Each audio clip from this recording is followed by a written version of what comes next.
देश में worship act बन चुका है, गड्ढे मुर्दे नहीं खोदने, और ये गड्ढे मुर्दे खोदने वाले कौन लोग हैं? ये देश को दोबारा बंटवाना चाहते हैं। ये वही षड्यंत्रकारी लोग हैं जो ना देश के थे ना समाज के हैं ये लोग, मगर देश बेवकूफ़ बन रहा है।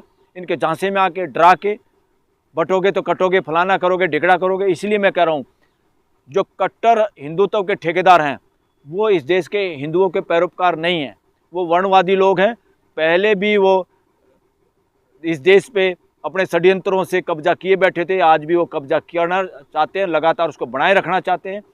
इसलिए मेजॉरिटी हिंदुओं को सब खुल के सामने आना चाहिए, मुसलमान समाज के साथ खड़े हो जाना चाहिए और इन गड्ढे मुर्दों पे फुल स्टॉप लगाना चाहिए। देश के लोग नहीं खड़े होंगे तो आने वाले इतिहास में ये कट्टरवादी जो लोग चाहते हैं, हिंदुत्व के जो ठेकेदार हैं, ये लोग बच जाएंगे और हमारा मेजॉरिटी हिंदू समाज बदनाम होगा, क्योंकि लोग इसको इतिहास में लिखेंगे कि कौन कौन लोग थे, किन लोगों ने साथ दिया। तो आने वाली पीढ़ियाँ ये सोचेंगी कि मेजॉरिटी हिंदुओं की थी, इसलिए इन्होंने मुसलमानों पे अत्याचार किया है। जो भी हिंदू मुसलमान होता है उसके पीछे बीजेपी है, आरएसएस है, और क्या इसमें कोई संदेह है क्या देश के अंदर?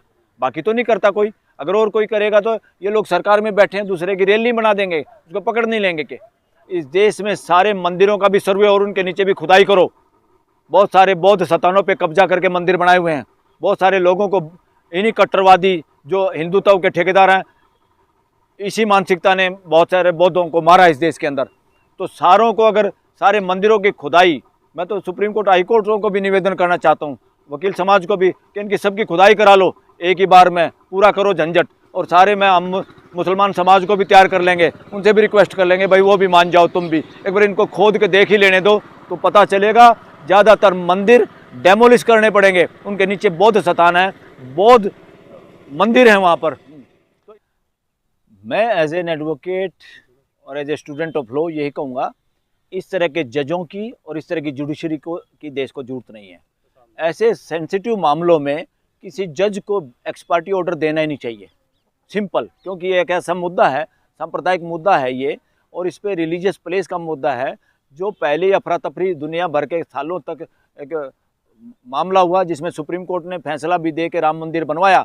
आज तक भी उस जजमेंट को देश हजम नहीं कर पाया, और मैं उन लोगों में से भी हूँ। मैं कहता हूँ सुप्रीम कोर्ट ने गलत काम किया। जहाँ एक षड्यंत्र का शिकार बनाया गया उस मस्जिद को, हमें उससे नहीं है कि भाई मस्जिद मंदिर की कीमत पे बने या मंदिर मस्जिद की कीमत पे बने। हमें ये भी नहीं है कि देश, ये मंदिर और मस्जिद हमारा फेट या हमारा भविष्य तय करें। हमारा भविष्य संविधान और मानवता तय करेगी। मंदिर मस्जिदों का रोल देश के लोगों को मानवीयता से भरने का है, उनको लड़ाने का नहीं है। संभल में जिस प्रकार से घटना हुई है, उस घटना को लेकर आप क्या कहेंगे? संभल में जो भी घटना हुई वो दुर्भाग्यपूर्ण घटना थी, देश के लिए शर्म की घटना है। एक भी बच्चे का खून बहाना इस देश के अंदर बंदूकों से, और वो भी सरकारी बंदूकों से, वो तानाशाही, राजशाही और व्यक्तिवाद का परिचायक है, जो इस देश में उसके लिए कोई जगह नहीं। जब से देश आज़ाद हुआ और संविधान लागू हुआ, यहाँ तानाशाही, राजशाही और व्यक्तिवाद के लिए कोई जगह नहीं है। ये चीज़ें तानाशाही, राजशाही और व्यक्तिवाद में ही पॉसिबल हैं, जहाँ तुरंत ऑर्डर दे दो और लोगों को मरवा दो। अरे भाई, मुसलमान समाज को आप बदनाम करने की कोशिश क्यों करते हैं? उन्होंने पत्थर चला दिए। आप कभी किसान समाज को करते हो, उन्होंने ये कर दिया। कभी किसी को करते, आप बोलने का अधिकार किसी को दिया नहीं। धारा 163 आप लगा के रहते हो। आप लोग अंग्रेजों से भी बुरा सलूक कर रहे हो देश के साथ। मैं कहता हूँ आज भी ब्रिटिश शासन लागू है। ब्रिटिश शासन लोगों पे धारा 44 कानून उन्हीं का बनाया हुआ है, वही कानून आज चल रहा है, और उस कानून में अफसरशाही चलती है। जो एग्जीक्यूटिव मजिस्ट्रेट होता है वो सरकारी कर्मचारी अधिकारी होता है, और वो जो सीएम होता है, जो सरकार में जो रिस्पॉन्सिबिलिटी जिसकी होती है, वो लोग उसको मदारी के बंदर की तरह मिसयूज करते हैं और लोगों का राइट टू एक्सप्रेशन बंद करते हैं। जब आप लोगों को बोलने नहीं दोगे, देश में लोगों के बोलने का अधिकार का मतलब है डेमोक्रेसी में हिस्सेदारी, भागीदारी। और जिन लोगों को आप ये समझते आलोचना करते सरकार की, वो आलोचना नहीं करते। जैसे किसान अपने खेत को नुलाई गढ़ाई करके खरपतवार से बचाता है, जितने आलोचक हैं वो देश के सच्चे हितैषी हैं, इसीलिए वो आलोचना कर पाते हैं और वो सलाह दे पाते हैं। डेमोक्रेसी में सबकी सलाह जरूरी है, मेजॉरिटी डेमोक्रेसी नहीं है। सबकी हिस्सेदारी, सबकी भागीदारी, सबके साथ संवाद करना ही डेमोक्रेसी है। तो इसके पीछे कौन है सर? घटना के पीछे कौन लोग हो सकते हैं? अरे घटना के पीछे अब किसका कहोगे? बार बार ये पूछने की जरूरत नहीं। घटना के पीछे देश पूरा ये सोचता है कि जो भी हिंदू मुसलमान होता है उसके पीछे बीजेपी, आरएसएस है, और क्या इसमें कोई संदेह है क्या देश के अंदर? बाकी तो नहीं करता कोई। अगर और कोई करेगा तो ये लोग सरकार में बैठे हैं, दूसरे की रैली बना देंगे, उसको पकड़ नहीं लेंगे के।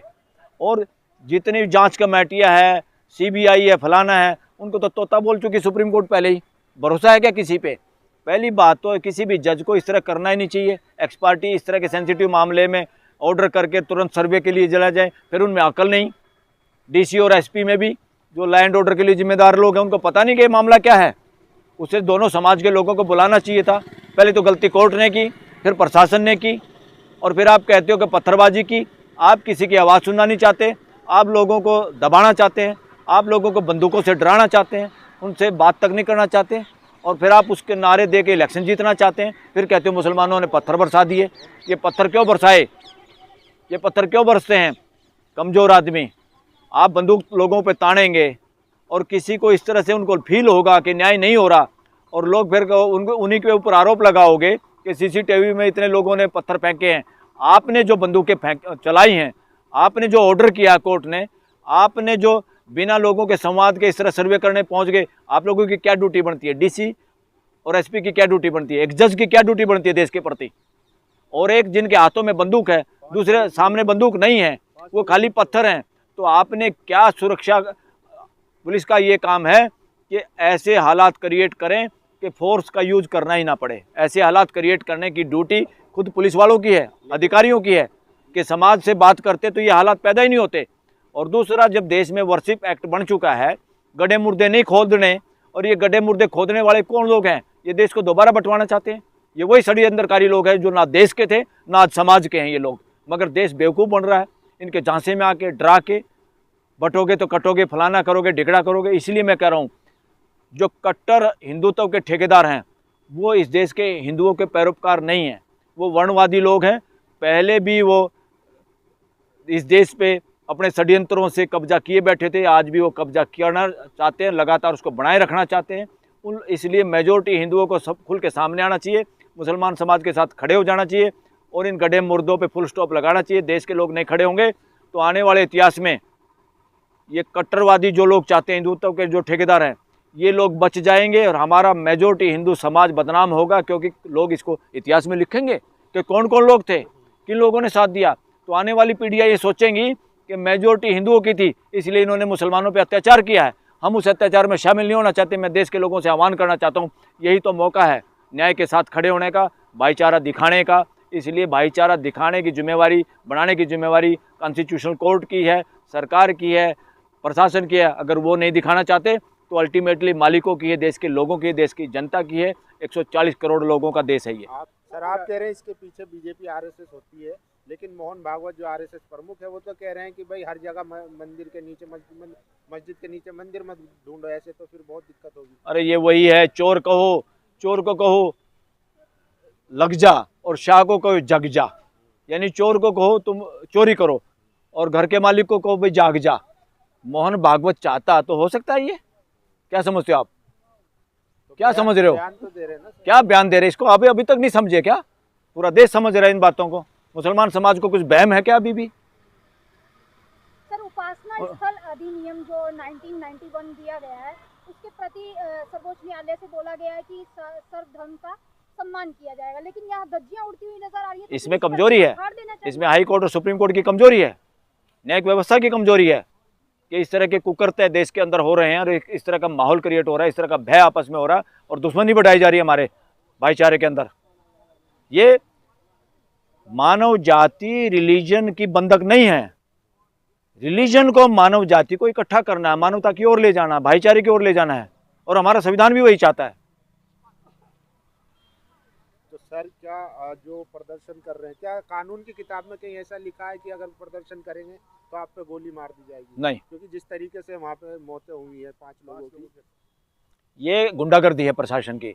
लोग अगर प्रदर्शन भी कर रहे थे, लोग मालिक हैं इस देश के, प्रदर्शन करते लोगों को प्रदर्शन का अधिकार है, और उस प्रदर्शन के आधार पे अगर चुपचाप उनसे बात की जाती तो ना पत्थरबाजी होती और इनको बहाना भी नहीं मिलता। और इन्होंने इंस्टिगेट किया है, इतनी सारी पुलिस जाके आप लठ लेके राजा के लठैत की तरह से, एक बादशाह के लठैत की तरह से, ये लोकतंत्र है। यहाँ पुलिस को लोकतांत्रिक तरीके से काम करना है, किसी के बाप की नौकर नहीं है यहाँ की पुलिस और प्रशासन। और प्रशासन को भी ध्यान रखना चाहिए, संविधान की शपथ ली है, किसी सीएम पीएम या किसी पॉलिटिकल पार्टी की शपथ नहीं लिया आपने, आप किसी के बंधुआ मजदूर नहीं हैं। तो सारे देश के कर्मचारी लोगों से भी ये निवेदन है कि आप, मगर इनका क्या है, मिसयूज हो रहा है। इनकी बदली, ट्रांसफ़र, इन लोगों को बेचारों को मजबूर किया जा रहा है इस देश के अंदर। इस देश के अंदर सरकारी कर्मचारियों की जितनी रेल बनाते हैं लोग, जो सो कॉल्ड सरकार में जो नेता लोग होते हैं, ये इनका शोषण करते हैं और हमारे लोगों से, हमारे लोगों के खिलाफ बंदूक चलवाते हैं और फिर बहाना बना के उन्हीं से फिर वो कहते हैं इन्होंने पत्थर चलाए हैं, इनकी एफआईआर दर्ज करो, इतने लोग हैं, उतने लोग हैं, और ये इलेक्शन में गड़बड़ करके ध्यान देश का भटकाना चाह रहे हैं।